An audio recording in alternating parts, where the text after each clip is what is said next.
गाय काटने वाली कंपनी से चंदा लेने वाले लोग मेरे ऊपर सवाल उठा रहे हैं। हिम्मत कैसे हुई आपकी? हिम्मत कैसे हुई आपकी? मैं समझ रहा हूं क्यों गुस्सा आ रहा है, मैं समझ रहा हूं क्यों गुस्सा आ रहा है। इस देश में नाम और सरनेम से भी चीजें तय होती हैं। खालिद नाम है, जेल में रहोगे, सुनवाई नहीं होगी। हैदर नाम है, मीरान हैदर, नहीं सुनवाई होगी। इमाम नाम है, सर्जिल इमाम, नहीं होगा। गुलफिशा होगी, नहीं होगा। Two different categories. He is conflicting the two and misleading the House.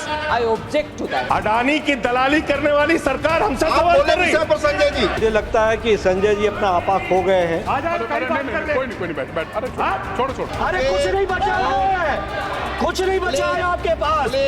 मौसम देख के तारीखें बदलते हो। वो लोग बात करते हैं एक देश एक चुनाव की। This bill is only brought in to massage the ego of the supreme leader. कि आज आप वन नेशन वन इलेक्शन से बड़े विरोध में खड़े हो रहे हैं। ये आपके कारण वन नेशन वन इलेक्शन लाना पड़ रहा है। भ्रष्टाचार के खिलाफ जब बोलते हैं भाजपा के लोग तो लगता है ओसामा बिन लादेन अहिंसा पे उपदेश दे रहा है। अगर जेल वेल की बात करोगे ना, जिस दिन सत्ता परिवर्तन होगा एक भी आदमी बाहर नहीं दिखेगा। ऐसी बातें मत करो, आपस में बात नहीं, ये धमकी देने की बातें मत करो। पार्टी को तो निजी परिवार की जागीर समझते हो, संविधान को भी निजी परिवार की जागीर आप लोग समझ रहे हो। कवि अभिमन्यु अपनी रचना अनघड़ में लिखते हैं, संसद में लिखे कानून कागज पे महज कुछ अक्षर नहीं होते। कानून महज एक संसद तक सीमित नहीं होते, ये जाते हैं गांव गांव, घर घर, लोगों के बर्तनों के अंदर तक, चूल्हों के ऊपर पकते हैं और इनकी रोटियां बनती हैं। ये रोटियां थालियों में जाती हैं और पोषित करती हैं भविष्य को। मगर किसका? ये तो कानून तय करेगा। कानून तो काफी कुछ तय करेगा, लेकिन तब करेगा जब बिल वाला पौधा पेड़ में बदल जाएगा। लोकसभा में आज एक ऐसा ही पौधा आया जिसे पेड़ बनाने के लिए सत्ता पक्ष पूरी ताकत लगाए हुए है और विपक्ष की आपत्ति इतनी है कि ये जो पौधा भाई साहब आप लेकर आए हैं ये पेड़ बनने लायक नहीं है। यानी एक बिल है जिसको लेकर के सरकार चाहती है कि बहुमत से, 2/3 बहुमत से वो पास हो जाए, और विपक्ष कह रहा है कि हम इसे पास नहीं होने देंगे क्योंकि ये संविधान के मुताबिक नहीं है। ये अपना विषय, चर्चा का विषय संसद में चल रहा है। और इस पौधे को पेड़ बनाने के लिए जो सरकार को नंबर चाहिए, क्या वो नंबर, क्या वो खाद पानी पाने में सरकार सफल हो जाएगी या फिर विपक्ष सारा कृषि विज्ञान बदल देगा? सदन में आज ना रही भाषा की मर्यादा, ना रही किसी तरह की गरिमा। एक समय ऐसा हाल हो गया, लगा कि आज तो शायद मार हो जाएगी। शाह से लेकर निर्मला तक किसने क्या बोला, ओवैसी से लेकर संजय सिंह ने क्या कह दिया, सब दिखाएंगे, सबकी सुनाएंगे। और प्रियंका गांधी के झोले में आज क्या था, सब बताएंगे आज के शो संसद में आज। नमस्ते, अभिनव पांडे नाम है मेरा, शायद आपने नहीं सुना होगा।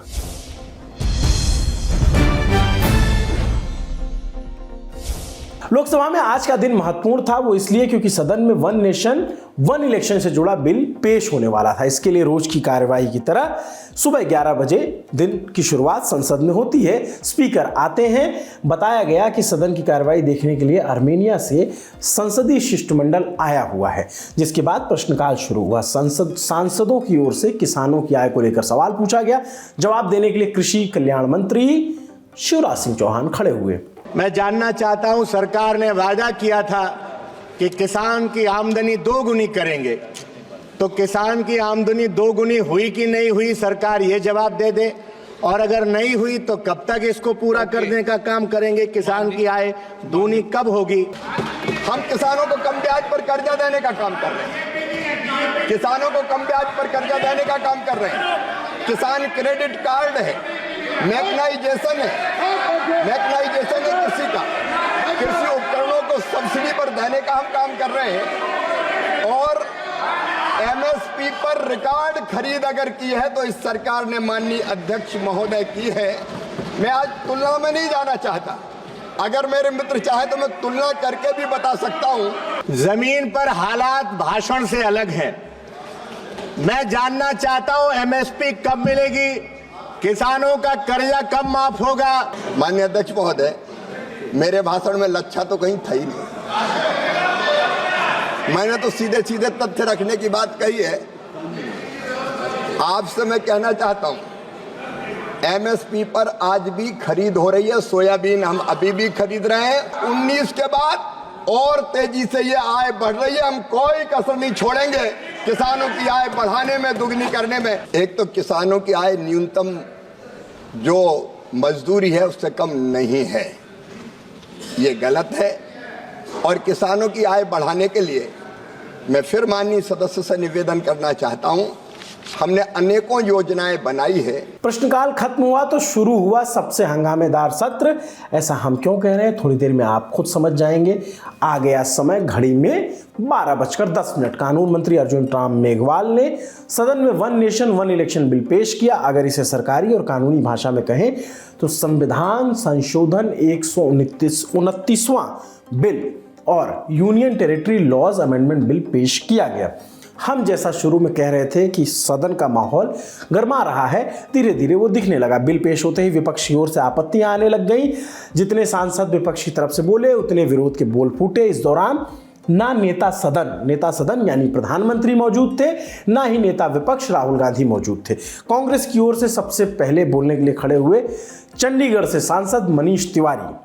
How is it possible under our constitutional scheme that the tenures of the state legislatures can be made subject to the tenure of the national legislature?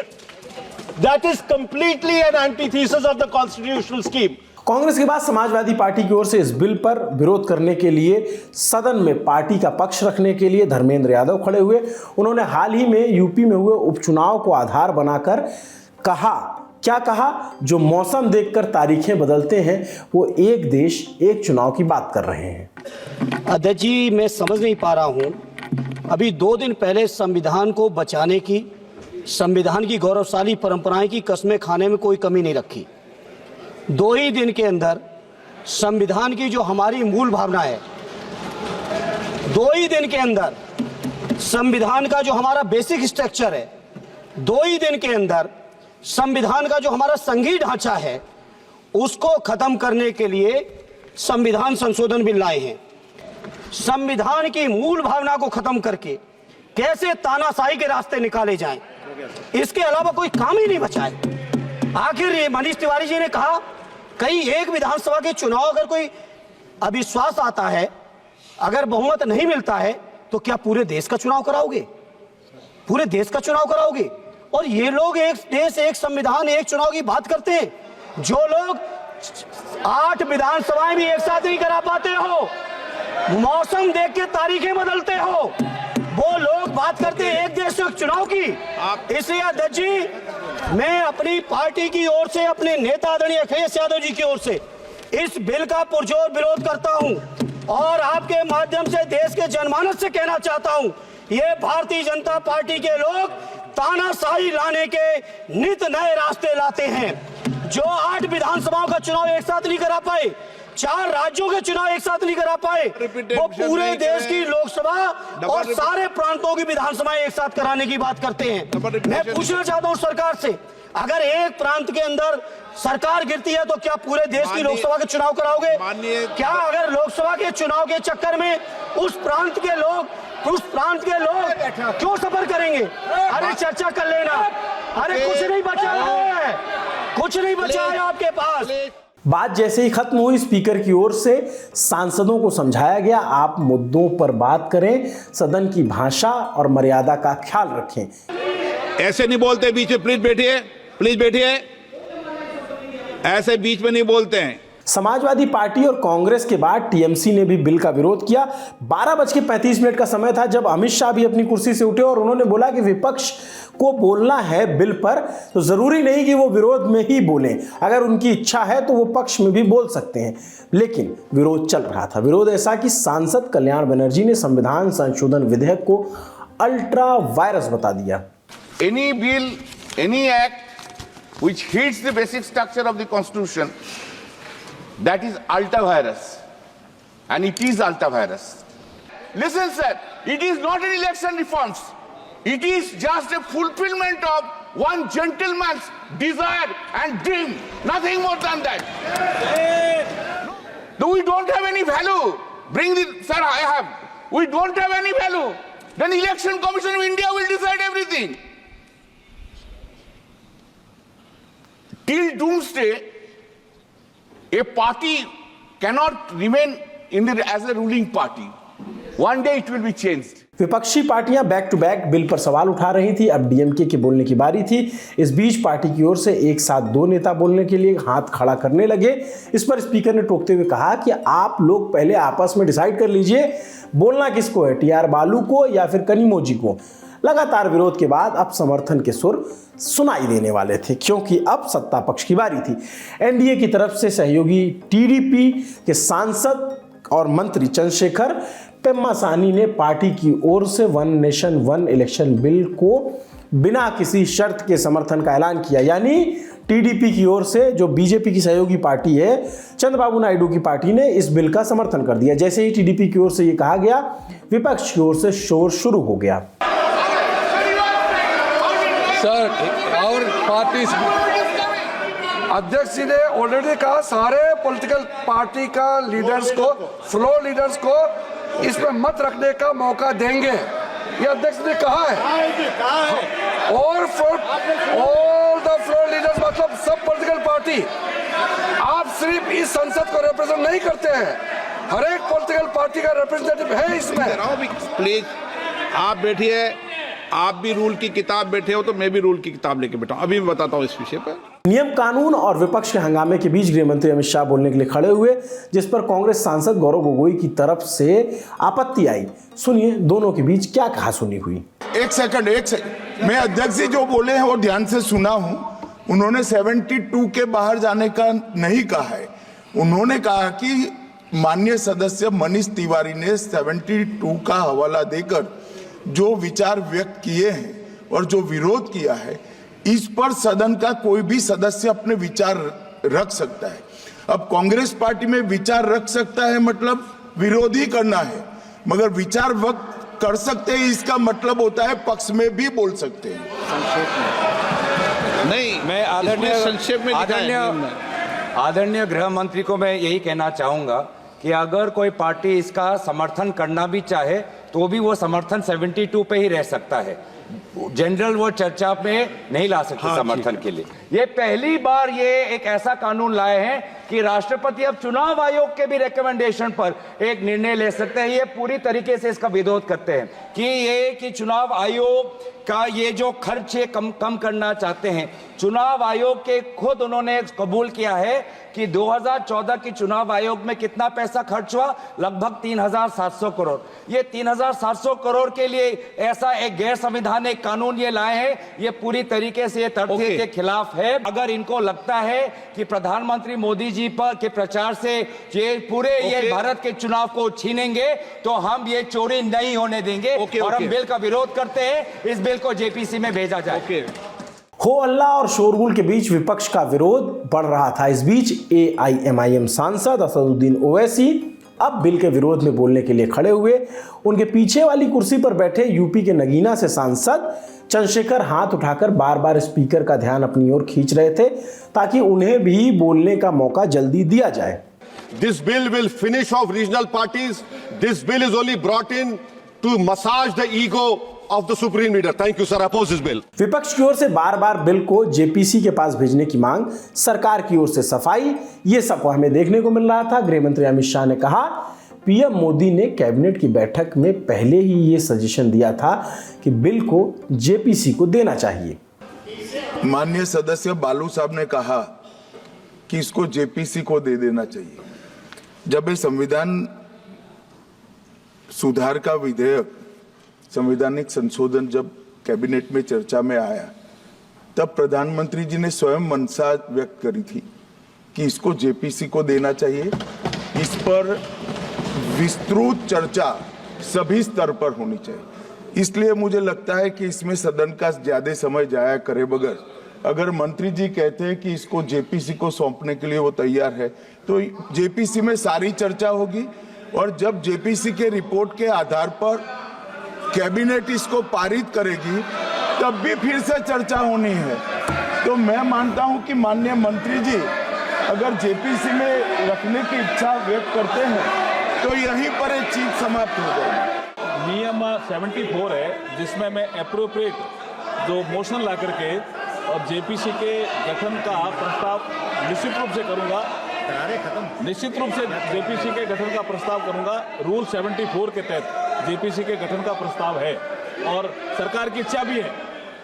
विपक्ष के आरोपों पर अब सत्ता पक्ष की ओर से पलटवार किया जा रहा था। शिवसेना शिंदे गुट के सांसद और महाराष्ट्र के डिप्टी सीएम एकनाथ शिंदे के बेटे श्रीकांत शिंदे जो कल्याण से सांसद हैं, वो बिल के समर्थन में खड़े हुए। क्या कहा सुनिए। विपक्ष वाले 6 महीने से हर एक मुद्दे को असंवैधानिक बताने की कोशिश यहाँ पर कर रहे हैं। मुझे लगता है कि रिफॉर्म शब्द जब ये आता है तभी कांग्रेस को रिफॉर्म शब्द से ही एलर्जी यहाँ पर मुझे लगता है कि कांग्रेस को है। कांग्रेस को रिफॉर्म से ही नफरत है, इस आरोप पर विपक्ष की ओर से जबरदस्त हंगामा हुआ। अब समय था कानून मंत्री को बोलने का। बिल को जेपीसी में भेजने का प्रस्ताव रखने के साथ बिल को सदन में पेश किया गया। बिल को जेपीसी के पास भेजना है कि नहीं, इसे लेकर पहले ध्वनिमत हुआ, जिसके बाद इलेक्ट्रॉनिक डिवीजन से वोटिंग हुई। पक्ष में 269, विपक्ष में 198 वोट पड़े। आपको ये भी बता दें, लोकसभा में पहली बार इलेक्ट्रॉनिक वोटिंग कराई गई है। इस वाली जो ये नई संसद है और नई लोकसभा बनी है, उसकी बात हम कर रहे हैं। प्रश्न ये है कि विधेयक को पुनर्स्थापित करने की अनुमति प्रदान की जाए। जो सदस्य इसके पक्ष में हाँ गए, जो सदस्य विरोध में ना गए,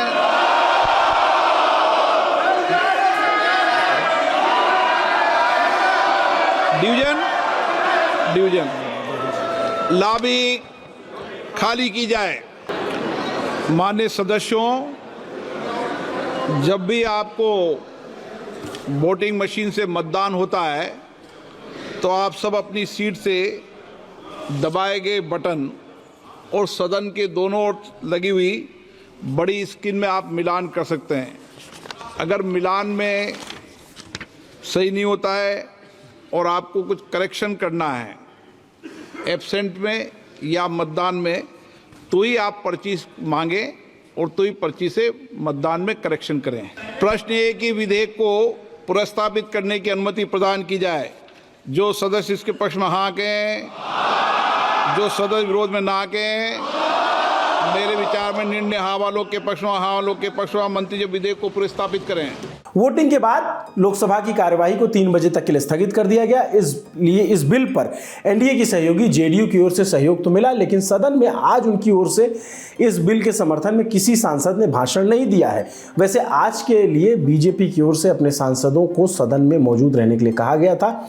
इसे लेकर व्हिप जारी किया गया था, लेकिन इसके बावजूद बीजेपी के कुछ सदस्य, तकरीबन 20 उनकी संख्या बताई जा रही, जो सदन की कार्यवाही में मौजूद नहीं थे, गैर हाजिर रहे। अब पार्टी उनकी अनुपस्थिति में उनको नोटिस भेज सकती है या भेज दिया है। जो अभी तक जानकारी आ रही, शायद अभी भेज दिया गया है, जिसमें केंद्रीय मंत्री ज्योतिरादित्य सिंधिया, गिरिराज सिंह और भागीरथ चौधरी के साथ ही जगदम्बिका पाल, शांतनु ठाकुर, BS राघवेंद्र, विजय बघेल, उदयराजे भोसले, जयंत कुमार रॉय और जगन्नाथ सरकार शामिल हैं। वैसे बतौर सांसद प्रधानमंत्री भी सदन में नहीं थे, लेकिन वो चीफ विप को पहले ही बता करके जयपुर गए हुए थे। 3 बजे सदन जब दोबारा बैठी तो चर्चा की शुरुआत वित्त मंत्री निर्मला सीतारमण ने की। विषय था supplementary demands for grants first batch for 2024-2025।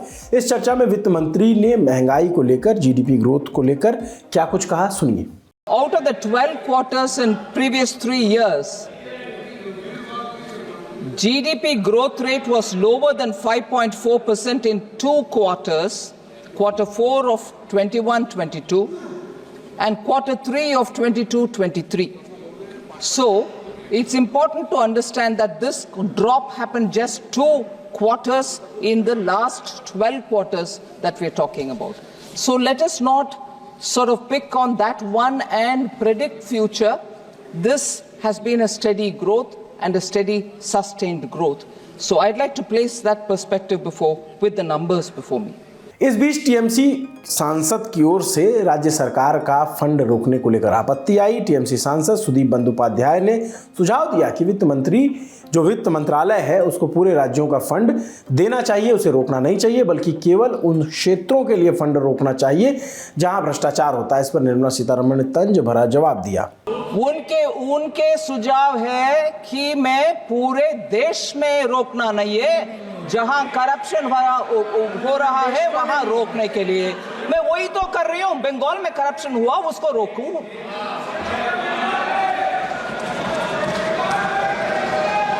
मैंने गलत समझा है क्या? हाँ हाँ जी, आपके ओन स्टेट के विषय में ही मैं बोल रही हूं ना। You want English or you want my टूटा-फूटा Hindi? Oh, you're saying in the state of Bengal, जहां करप्शन हुआ वहां ना देना, बाकी जगह पर देना। ये मैं कैसे तय करूं जी? मैं कैसे तय करूं? पूर्व मेदिनीपुर में नहीं हुआ, नॉर्थ बंगाल में हुआ नहीं, साउथ परगाना 24 परगाना में मैं कैसे तय करूं? मैं कैसे तय करूं मैडम? और तय भी करूं, किसको मान्यता होगा? बंगाल चुपचाप अगर मानते हैं तो भी बाकी स्टेट्स मुझके ऊपर को गुस्सा नहीं करेंगे। ये आप कौन होते हो करने के लिए? सो पूरे इसको साफ करने के लिए मैं आपके द्वारा रिक्वेस्ट कर रही हूं, बंगाल गवर्नमेंट को साफ करो भाई। फिर आते हम, जितना भी प्रश्न उठाया गया उसको स्पष्टीकरण दो, एक्शन में दिखाओ, फिर कौन रोकने वाले हैं? आपके पैसा बिल्कुल देंगे। ये तो सदन के अंदर जो कुछ हो रहा था लोकसभा में हमने आपको दिखाया। सदन के बाहर जो सुबह सुबह की चर्चित तस्वीर आई, उसमें प्रियंका गांधी की तस्वीर थी, जो एक नया झोला लेकर के पहुंची हुई थी, बैग जिसको कहते हैं। पहले फिलिस्तीन का उन्होंने समर्थन किया था, आज बांग्लादेश के हिंदू और ईसाइयों के समर्थन में उन्होंने अपना झोला कसवाया था, जिसकी चर्चा आज भी खूब सोशल मीडिया और टीवी चैनल्स पे रही। अब लोकसभा की चर्चा से ब्रेक लेकर चलते हैं राज्यसभा में संविधान पर चर्चा का आज दूसरा दिन था। गृहमंत्री अमित शाह भी इस चर्चा में हिस्सा लेने वाले थे, तो सदन के माहौल में इसकी झलक सुबह ही दिख रही थी। कार्यवाही तय समय पर सुबह 11 बजे शुरू हुई। सत्ता पक्ष की ओर से बोलने के लिए नेता सदन जेपी नड्डा खड़े हुए। निशाने पर फिर कांग्रेस की पुरानी सरकार, नेहरू से लेकर इंदिरा, राजीव, मनमोहन तक सब एक लाइन में नत्थी करते चले गए। मुझे बहुत खुशी हुई, बहुत समय बाद मैंने कांग्रेस के तरफ से भी सरदार पटेल का नाम सुना, बहुत दिनों बाद, बहुत दिनों बाद। आपका बाबा साहब अंबेडकर के साथ कैसा संबंध था ये हम सब लोग जानते हैं, दुनिया जहान को मालूम है, मैं उस पर बहुत चर्चा नहीं करूंगा। आपने एक बार नहीं बारंबार उनको चुनाव में हराने का प्रयास किया। एक काम दिया प्रधानमंत्री जवाहरलाल नेहरू जी को, और वह हम सबको धारा 370 के रूप में देखने को मिला, और पिछले दरवाजे से 35A देखने को मिला। अभी कल हमारे आदरणीय खरगे जी अब कहते हैं कि हम इमरजेंसी की चर्चा करते हैं। भाई आपने 25 साल में ये तोहफा दिया संविधान में, 25 साल का पहला तोहफा आपकी तरफ से आया, हम चर्चा क्यों ना करें? आप कहते हैं कि अब कल अभिषेक मनु सिंघवी जी कह रहे थे, अरे भाई हमने माफी मांग ली, माफी हो गई, आप इमरजेंसी को छोड़ दीजिए। हम कैसे मान लें? अभी इमरजेंसी को आए हुए 50 साल अगले साल हो जाएगा। 25 तारीख को लोकतंत्र विरोधी दिवस मनाएंगे।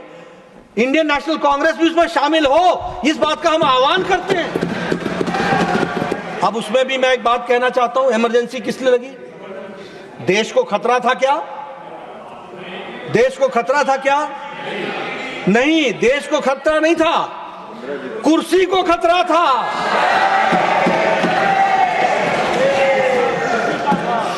किस्सा कुर्सी का था, कुर्सी को खतरा था। अब देखिए ये जर्नी में बातें आती हैं तो ध्यान में रहती है। मनोज जी बैठे हैं, हमारी मीसा भारती जी पहले सदस्य रही हैं यहाँ की, आजकल लोकसभा की सदस्य हैं। आप लोगों को मालूम नहीं होगा उनका नाम मीसा क्यों पड़ा। मीसा नाम क्यों पड़ा? इसलिए क्योंकि लालू जी जब मीसा बहन पैदा हुई तो वो जेल में थे, मीसा में बंद थे, maintenance of internal security act में बंद थे। आज ठीक है, साथ साथ है, समय का फेर है, ये भी ग्लोरियस जर्नी का पार्ट है। वन नेशन वन इलेक्शन से जुड़ा बिल भले आज लोकसभा में पेश हुआ हो, लेकिन राज्यसभा में भी इसका जिक्र हुआ। नेता सदन ने कांग्रेस को इसके लिए जिम्मेदार ठहराया। 44वें संविधान संशोधन का जिक्र करते हुए कहा कि विपक्ष की वजह से हमें one nation one election bill लाना पड़ रहा है। आज आप वन नेशन वन इलेक्शन से बड़े विरोध में खड़े हो रहे हैं। ये आपके कारण वन नेशन वन इलेक्शन लाना पड़ रहा है, क्योंकि आपने जो 1952 से 1967 तक वन नेशन वन इलेक्शन था, उसको आपने आर्टिकल 352 लगा करके स्टेट्स को बारंबार चुनी हुई सरकारों को गिरा करके आपने कई राज्यों में अलग अलग चुनाव की परिस्थिति ला करके खड़ी कर। आजकल उनके सुपुत्र बहुत संविधान की किताब को लेकर के और आरक्षण और जाति जाति जाति, ये हृदय परिवर्तन कब हुआ? ये हृदय परिवर्तन हुआ या वोट परिवर्तन के कारण हृदय परिवर्तन हुआ? जेपी नड्डा का भाषण अभी चल ही रहा था कि आज फिर वित्त मंत्री निर्मला सीतारमण और जयराम रमेश के बीच कल की तरह बहस हो गई। आरोप फिर वही लगा, कौन सा? झूठ बोलने वाला। What Jairam Ramesh is saying now is wrong. What the Gujarat Chief Minister gave was on the basis of economic backwardness. Economic backward. Here it is mentioned religious minority. They are two different categories. He is conflicting the two and misleading the House. I object to that. धर्म के आधार पर हमने आरक्षण की बात कभी नहीं की है। हमने धर्म के आधार पर आरक्षण देने की बात कभी नहीं की है।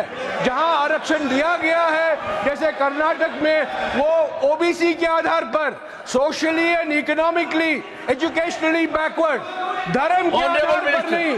धर्म निर्मला सीतारमण जी ये गलत बोल रहे हैं। Nirmala Sitharaman ji, Sir, sorry sir. He may come up with any number of clarification, but he is misleading the House on this point. Bar bar BJP की ओर से नेहरू के कार्यकाल पर सवाल उठाने के लिए जिन चिट्ठियों का सहारा लिया जा रहा था, अब उन्हीं चिट्ठियों को आधार बनाकर विपक्ष ने जवाब देना शुरू किया। आरजेडी सांसद मनोज झा अपने ही अंदाज में जबरदस्त तरीके से बोलते चले गए कि हमने संविधान पे बात की। कई ओहदेदार लोग दूसरे स्तंभ के, वो तो ईश्वर से बात करने लगे हैं। भगवान को कितना काम है, किसी की नौकरी लगवानी है, किसी की शादी करवानी है, किसी को चुनाव जितवाना है, तो किसकी पर्ची निकलेगी, किसकी अर्जी लगेगी। तो अच्छा है कि हम संविधान के दायरे में बात कर रहे हैं। 14 का चुनाव, 19 का चुनाव, 24 का चुनाव, जवाहरलाल नेहरू नहीं आ रहे हैं, विपक्ष आ रहा है, कांग्रेस आ रही है। 100 साल आप चुनाव जीतेंगे, लेकिन नेहरू को फिर भी वहां खड़ा पाएंगे, क्योंकि अथॉरिटेरियनिज्म के खिलाफ, पार्लियामेंट्री डेमोक्रेसी के प्रतीक है नेहरू। अगर हम संविधान दिवस मना रहे हैं, क्या फ्रीडम के बारे में नहीं बात होनी चाहिए? दोनों तरफ ऐसी बातें हो रही हैं, मेरी कमीज सफेद, तुम्हारी कमीज गदली। अरे साहब, संविधान की कमीज देख लो, वो गदला ना हो, उस पे दाग ना पड़े। टाइम मशीन नहीं है सर, नहीं तो मैं अपने सारे साथियों को 47-46 ले जाता। खून की नदियां बह रही थी दोनों तरफ, खून की नदियां। मंदिर में गाय काट के फेंकी जा रही थी, मस्जिद में सुअर फेंके जा रहे थे। उस दौर में एक ऐसे देश के निर्माण का संकल्प, गलतियां हुई होंगी, अब विलन क्यों बनाते हो भाई? खुदाई चल रही है इस देश में, कई जगह खोदे जा रहे हैं। एक खुदाई हम सब सांसद मिलके करें। वो जो सेप्टिक टैंक और सीवर में उतर करके जहरीली गैस से मरने वाले लोग, ये कौन है? ये हम एक हैं तो सेफ हैं में नहीं आते। नाम और सरनेम से भी चीजें तय होती हैं। खालिद नाम है, जेल में रहोगे, सुनवाई नहीं होगी। हैदर नाम है, मीरान हैदर, नहीं सुनवाई होगी। इमाम नाम है, सरजिल इमाम, नहीं होगा। गुलफिशा होगी, नहीं होगा। जद पे अगर हूं, निशाने पे, मैं आज जद पे अगर हूं तो बदगुमान न हो। चिराग सबके बुझेंगे, ऐसी हवा किसी की नहीं होती। मनोज झा के भाषण के बाद जवाब देने की बारी सत्ता पक्ष की ओर से बीजेपी सांसद सुरेंद्र सिंह नागर की थी। भाषण शुरू में तो ठीक चल रहा था, लेकिन बीच में हालात ऐसे हो गए कि बीजेपी सांसद और आम आदमी पार्टी के सांसद संजय सिंह से भिड़ गए और अपनी कुर्सी से उठ गए। आप बस ऐसा समझ लीजिए कि मार होते होते बची थी उस समय। And asked to produce, Sanjay ji जोर से बोलिए, स्पेसिफिक अमाउंट, खड़े होके। नहीं, आप धीरे बोल रहे हैं आजकल, आवाज दब गई है आजकल, जोर से। लिसन। अरे आप, अरे मेरा सर, मेरा टाइम ध्यान रखिएगा, देखिए डिस्टर्बेंस में मेरा समय जा रहा है। आगे चले गए, मेरा बात करो। अरे कोई नहीं, आजा। अरे बैठ, आजा, कोई नहीं, बैठ। अरे छोड़। छोड़ो यार। बीजेपी सांसद के झगड़े के बाद अब बारी थी आप सांसद संजय सिंह के बोलने की। संजय सिंह आज पूरी तैयारी के साथ सदन में पहुंचे थे और चुन चुनकर बीजेपी सरकार को निशाने पर ले रहे थे। इस बीच उनकी नेता सदन जेपी नड्डा से भी जोरदार बहस हो गई। ये एक ऐसी सरकार है, हमारे प्रधानमंत्री जी भारत के संविधान पे शपथ लेकर देश के प्रधानमंत्री बने। यहां पे बैठे हुए सांसद संविधान की शपथ लेते हैं, मंत्री संविधान की शपथ लेते हैं, लेकिन संविधान में लिखी हुई बातों को नहीं मानते। धर्मनिरपेक्षता से इनको मतलब नहीं है। हमको अगर दर्शन करना होता है मान्यवर, तो हम काशी जाते हैं, महाकाल का दर्शन करने उज्जैन जाते हैं, प्रभु श्री राम का दर्शन करने अयोध्या जाते हैं, लेकिन भाजपाइयों को जब दर्शन करना होता है तो ये मस्जिद में भगवान का दर्शन करने जाते हैं। मस्जिद में भगवान का दर्शन करने जाते हैं, मस्जिद में मंदिर खोज रहे हैं पूरे देश के अंदर। ये भारत खोदो योजना चला रहे हैं देश में, भारत खोदो योजना। अरे मैं कहता हूं अगर इतना ही खोदना है, कल को कोई आके दावा करेगा संसद को खोद दो, कम से कम प्रधानमंत्री की डिग्री मिल जाएगी, उसका तो पता चल जाएगा कहां है। संसद खोद दो, ये भारत खोदो योजना बंद करो, इससे देश का विकास होने वाला नहीं है। अगर जेल वेल की बात करोगे ना, जिस दिन सत्ता परिवर्तन होगा एक भी आदमी बाहर नहीं दिखेगा। फिर ऐसी बातें मत करो, आपस में बात नहीं। संजय ये जी, धमकी देने की बातें मत करो। संजय जी, आपस में कोई बात नहीं। संजय जी प्लीज नहीं कोई नहीं, आप लोग आपस में बात कंट्रोल कीजिए सर। सभी लोग आपस में बात प्लीज आप बैठे रहे प्लीज। ऐसे धमकी देके काम मत करो। आप विषय पे बोले। अडानी की दलाली करने वाली सरकार हमसे सवाल कर रही है। मुझे लगता है कि संजय जी अपना आपा खो गए हैं और उन्होंने अपनी शब्दावली को ध्यान में रखना चाहिए, और ये जो उन्होंने वाक्य इस्तेमाल किया ये एक्सपंज होना चाहिए। जेल 3 घंटे ईडी सीबीआई दे दो, सबको भेज दूंगा। चलो दे दो ईडी सीबीआई। आप बोलते हैं, प्रवोक करते हैं, आप इसे पर बोलिए। ये सब चीजें नहीं जाएंगी, ये सब चीजें नहीं जाएंगी रिकॉर्ड पे प्लीज। वो बोल रहे हैं जेल क्यों गए? आपस में बात न करें, आप बोले संविधान पर। आप रोक रहे हैं उनको, आपस में बात न करें प्लीज। भ्रष्टाचार के खिलाफ जब बोलते हैं भाजपा के लोग, तो लगता है ओसामा बिन लादेन अहिंसा पे उपदेश दे रहा है। बीतते समय के साथ संजय सिंह का गुस्सा सातवें आसमान पर पहुंच चुका था। भाषण के बीच सत्ता पक्ष की ओर से होने वाली टोका टाकी इस गुस्से को और बढ़ा रही थी। गाय काटने वाली कंपनी से चंदा लेने वाले लोग मेरे ऊपर सवाल उठा रहे हैं। आपस में बात नहीं। गाय काटने वाली कंपनी से चंदा लेने वाले लोग, प्लीज। ये मंत्री का चुनाव है। जिस संविधान ने ये ताकत दी है कि वो वोटर्स लिस्ट के बारे में जो चर्चा कर रहे हैं कि उसको कटवाने का, वो प्रोविजन भी संविधान के अंतर्गत ही है। और उसमें देखने वाली बात यह है कि ये इतने दिन सत्ता पे कहीं रोहिंग्या और बांग्लादेशी के वोटों पर तो नहीं बने हुए थे। माने संजय जी, इतनी शानदार बात आज की है लीडर ऑफ द हाउस ने सर, मैं इनका नमन करता हूं। इतनी बढ़िया बात इन्होंने कह दी कि मैं इसका जवाब जरूर दूंगा। सर, इन्होंने कहा कहीं ऐसा तो नहीं जिनके नाम काटे जा रहे हैं वो रोहिंग्या हैं। हमारे उत्तर प्रदेश के भाई, हमारे पूर्वांचल के भाई, हमारे यूपी बिहार के भाई जो 40-40 साल से दिल्ली में रह रहे हैं, अपने श्रम अपने खून पसीने से दिल्ली को बना रहे हैं, आप उनको रोहिंग्या करें। आप उनको रोहिंग्या करें। हिम्मत कैसे हुई आपकी? हिम्मत कैसे हुई आपकी? आप बैठे। आप हमारे पूर्वांचल के भाइयों को रोहिंग्या कहेंगे? हिम्मत कैसे हुई आपकी? हिम्मत नहीं होनी चाहिए आपकी। पिछले 10 साल से हिंदुस्तान में किसकी सरकार है सर? क्या यहाँ पे ट्रंप की सरकार है? क्या ओबामा की सरकार है? यहाँ पे 10 साल से किसकी सरकार है? 10 साल से यहाँ पे महामानव की सरकार है। महामानव की सरकार है 10 साल से। मैं महामानव से पूछना चाहता हूं, नरेंद्र मोदी जी से पूछना चाहता हूं, अमित शाह जी से पूछना चाहता हूं, सीमा की सुरक्षा किसके जिम्मे है? अमित शाह के जिम्मे है। सीमा किससे लगती है बांग्लादेश की? त्रिपुरा से लगती है, आसाम से लगती है, बंगाल से लगती है। कोई बांग्लादेशी त्रिपुरा से, बंगाल से, आसाम से, झारखंड पार करके, यूपी पार करके, बिहार पार करके दिल्ली कैसे आ गया? आप लोग घास छील रहे थे क्या? आपकी सरकार घास छील रही थी क्या? बशीर बद्र की एक लाइन के साथ अपनी बात को खत्म करूंगा। लोग टूट जाते हैं एक घर बनाने में, तुम तरस नहीं खाते बस्तियां जलाने में। लोगों को उजाड़ना बंद करो। तुमने अयोध्या में उजाड़ा, तुमने काशी में उजाड़ा, तुमने दिल्ली में उजाड़ा।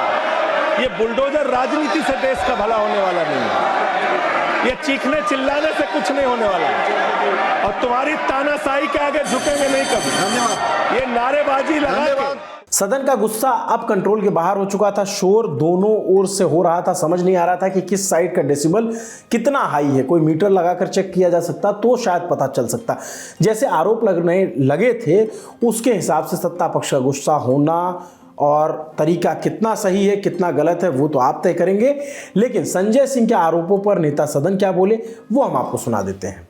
जिन लोगों ने भारतीय जनता पार्टी की तरफ से ऑब्जेक्शन दिया है तो साथ में रीजन भी दिया है, और वो चाहे पूर्वांचल हो, चाहे रोंगिया हो, चाहे बांग्लादेशी हो, चाहे घुसपैठिया हो, वो सब उसमें आते हैं। दूसरी बात इसलिए इसको राजनीतिक रंग देने की जरूरत नहीं है। इसको संजय जी प्लीज बैठिए। आप प्लीज बैठिए। मैं आपसे आग्रह करता हूं संजय जी प्लीज बैठिए। ये आपस में गला फाड़ प्रतियोगिता ना करें। प्लीज बैठे प्लीज। हाँ, इसको संविधान के नजरिए से देखने की आवश्यकता है और आज हम संविधान पर चर्चा कर रहे हैं। इसको राजनीतिक रंग देने की जरूरत नहीं है। दूसरी बात आपने कही सरकारें गिरा दी। अरे भाई, मध्य प्रदेश में हम 5वीं बार चुन करके आ गए। उत्तर प्रदेश में हम दूसरी बार लगातार आ गए। आपने महाराष्ट्र के बारे में कहा कि खरीद फरोख्त हुई। महाराष्ट्र ने landslide victory Bharatiya Janata party को दी। अरुणाचल प्रदेश में राउत साहब लैंडस्लाइड। आप तो उस दिन बोल रहे थे कि मैं तो विश्वास ही नहीं कर पा रहा हूं। लैंडस्लाइड। और अरुणाचल प्रदेश में लगातार तीसरी बार आ गए हम। गोवा में लगातार हम तीसरी बार आ गए। हम हैट्रिक बना रहे हैं और जनता के आशीर्वाद से आ रहे हैं। और वह समय दूर नहीं जब दिल्ली में भी आएंगे। लेकिन मैं संजय जी से यह जरूर कहना चाहता हूं कि भावनाएं कभी भी सीमा को क्रॉस नहीं करना चाहिए। और इस सदन के डिबेट को जहां जहां आपने उसका स्तर नीचा किया है, उपसभापति जी आप जरा रिकॉर्ड देख करके उनको एक्सपंज करने की कृपा करेंगे। इतना ही मैं देखा जाएगा। इस भारी हो हंगामे के बाद राज्यसभा में अब संविधान पर चर्चा अपने आखिरी हिस्से में पहुंच चुकी थी। कल जो चर्चा शुरू हुई थी उस पर बोलने के लिए गृह मंत्री अमित शाह शाम को सदन पहुंचे। थोड़ी देर पहले संजय सिंह और नेता विपक्ष खड़गे के जो आरोप लगाए थे उस पर उन्होंने जवाब देना शुरू किया। जैसी उम्मीद थी वैसा ही भाषण। गृह मंत्री अमित शाह गुस्से में तंज भरे आरोपों में क्या क्या कहते हैं सुनिए। वैसे वो पहले कह चुके हैं, भाई साहब मुझे गुस्सा नहीं आता, मेरी आवाज थोड़ी ऊंची है। मैं आज कांग्रेस के मित्रों को पूछना चाहता हूं जो संविधान की दुहाई देते हैं, 35A जब आपने लागू किया, इसके कॉन्स्टिट्यूशन ऑर्डर पार्लियामेंट में कब डिबेट में आया? कब मतदान हुआ? किसने पारित किया? पार्टी को तो निजी परिवार की जागीर समझते हो, संविधान को भी निजी परिवार की जागीर आप लोग समझ रहे। मान्यवर, इतना बड़ा छल देश की 2 संसदों के साथ किया है। संविधान के नाम पर इतना बड़ा छल मेरे जीवन में तो मैंने ना देखा है ना जाना। और कारण ढूंढते हैं कि क्यों हारे। मैं बता दूं कारण मत ढूंढिए, कमेटी की जरूरत नहीं है। संविधान और आरक्षण करते थे, लोग जान गए कि संविधान फर्जी लेकर घूमते हो तो लोगों ने हरा दिया। वोट बैंक की राजनीति कर मुस्लिम बहनों के साथ इतने साल अन्याय करने का काम एक कांग्रेस पार्टी ने किया। हमने तो ट्रिपल तलाक समाप्त कर मुस्लिम माताओं को, बहनों को अधिकार दिया। अभी कुछ राजनेता आए हैं, 54 साल की आयु में अपने आप को युवा कहते हैं और ये घूमते रहते हैं, संविधान बदल देंगे, संविधान बदल देंगे, संविधान बदल देंगे। मैं उनको समझाना चाहता हूं कि संविधान बदलने का प्रोविजन, संविधान के प्रावधानों का बदलने का प्रोविजन अनुच्छेद 368 के अंदर संविधान में ही है। सदन में आज जो कुछ हुआ, भाषा की मर्यादा कैसी रखी गई, क्या रहा, गुस्से में जिस तरीके की बातें हुई, क्या वो देश की संसद में ऐसा होना चाहिए, ये जनता तय करेगी। थोड़ा अजीब लगता है ना, एक और संविधान के 75 साल पूरे होने पर चर्चा हो रही है, लेकिन दूसरी ओर उसी संविधान में सिखा गए मूल कर्तव्य और लोकतंत्र प्रणाली का सदन के अंदर मखौल बनाया जाता है, कई बार अपने गुस्से और आवेश में आकर के। हम ज़्यादा कुछ नहीं कहेंगे क्योंकि आज जो सदन में हुआ उस पर आप अपनी राय रखिए। आप दर्शक हैं, आप तय करेंगे, जनता जनार्दन होती है। आपको ये शो कैसा लगा कमेंट करके ज़रूर बताइएगा। नमस्ते, मेरा नाम अभिनव पांडे है। आपकी साथी सुप्रिया ने ये शो लिखा था। देखते रहिए दी ललन टॉप। शुक्रिया।